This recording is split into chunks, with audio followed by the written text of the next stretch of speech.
So in today's video, I actually want to focus specifically on muscle building and specifically on protein. Yes, we've done videos about this before, but I think this is something that a lot of people actually do wonder about, questions that we do get quite a lot of, and I definitely think it's something important to take into consideration when you're planning your nutrition and your exercise routine.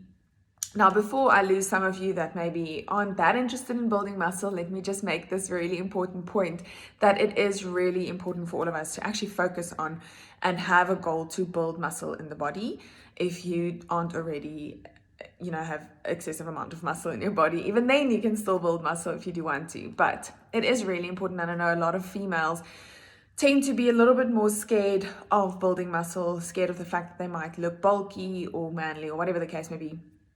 But I do want to say that it is really important for us to have a sufficient amount or a lot of muscle in the body. Yes, it looks nice and it's good for strength, but one of the really amazing benefits of having lots of muscle in the body is actually that it increases your metabolism, which makes it just so much easier to actually lose fat and keep it off. So if your goal is to lose weight or to lose fat, your goal should also be to gain muscle, because that's actually going to help with the process and help keep it off. Okay, but back to just focusing on muscle building and protein specifically. So I want to talk about a term today that you might have heard before, or maybe it's completely new to you, but it is something important that we need to take into consideration or keep in mind. And that is the anabolic window. Anabolic means building. And in this case, we're specifically focusing on muscle building. So when we exercise, specifically doing resistance training, like for example, body 20 or lifting weights or whatever it may be, you actually break down the muscle in that process and it actually needs to be rebuilt. And that rebuilding phase is where we call it anabolic phase, where the muscle actually increases in size. The anabolic phase, or the building of muscle, actually requires protein, because protein provides amino acids, which is the building blocks of our muscle in our body. So protein is really important. We've made multiple videos on this before, and I think it's quite common sense by now that we know that if we want to gain muscle, we need to definitely do resistance training, but also focus on our protein intake in the day.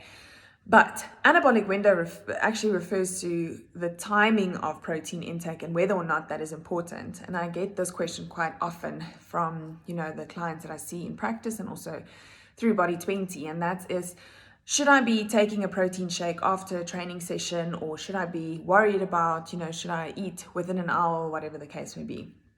So that is actually really important to take into consideration. There is, however, a lot of opinions and controversies out there around this, so hopefully this video will give you a bit of clarity in terms of that. So the main goal that I want to drive home is that, yes, the timing of protein might have an effect, but it's actually more to do with the quality and the quantity of the protein. And you're actually going to win in terms of building muscle if you distribute it throughout the day in a more equal format specifically. So having your 3 meals, for example, and in between snacks if you can, and if your diet is structured that way, and making sure that every single time you eat, it actually contains a form of high quality protein.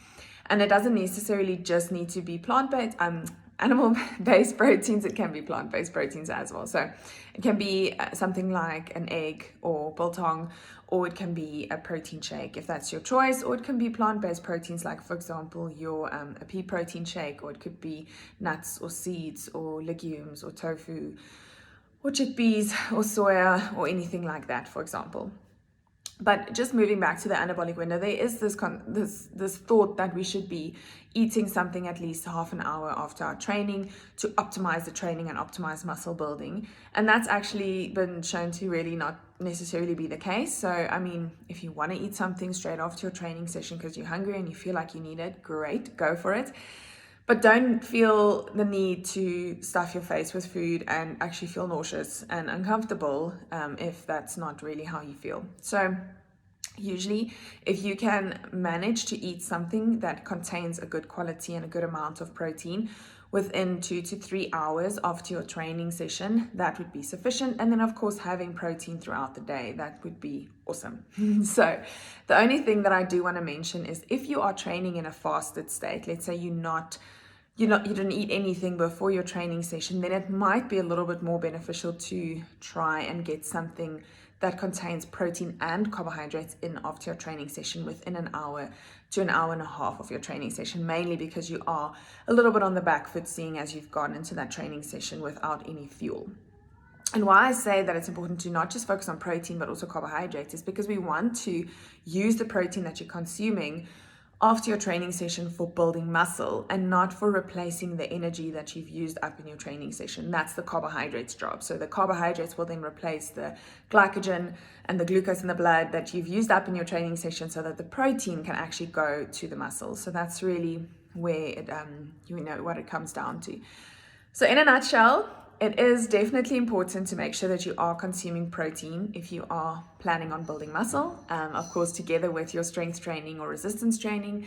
If you are training fasted, make sure to have it at least an hour or an hour and a half after your training session. If you're not training fasted and you went into your training after having your breakfast or whatever it may be, then you have at least 2 to 3 hours after your training session to replenish those stores, and make sure you are taking in protein consistently throughout the day if that is possible. But our eating plans are actually structured in such a way that it has a balanced amount of protein in the plan, actually a higher amount of protein to actually facilitate building of muscle. So make sure you check that out. But you're always welcome to ask us any questions if you do have any, and then I'll see you in the next one.